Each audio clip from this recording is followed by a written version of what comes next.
Good morning. On Tuesday, the 27th of April, I've recently rediscovered a writer who I know all of you, I'm sure, will have heard of, Khalil Gibran, who was a Lebanese artist, poet, and although he denied it, a philosopher.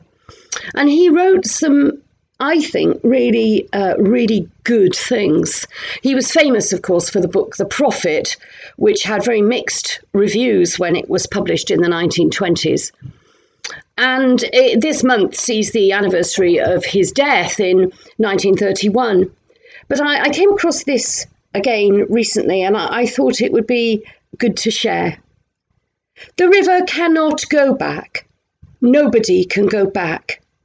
To go back is impossible in existence. The river needs to take the risk of entering the ocean, because only then will fear disappear. Because that's where the river will know it's not about disappearing into the ocean, but of becoming the ocean.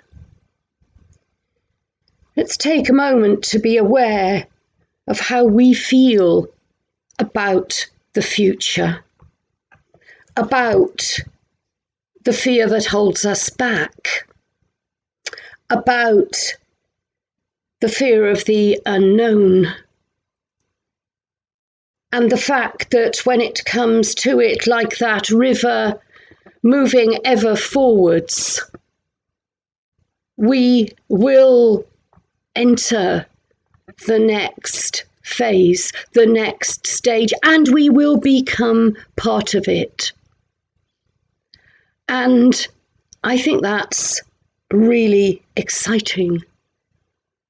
And if this last year has taught us anything, I think it has to be, first, that God does have a hand in all of this, and secondly, that perhaps the biggest difficulty in fear is the fear itself, because it can paralyze us.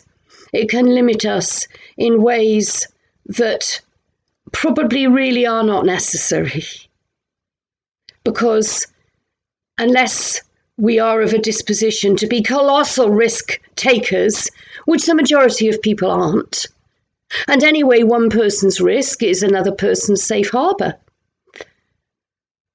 And unless we are of that disposition, the chances of those things that we fear coming to pass are really very slim, aren't they?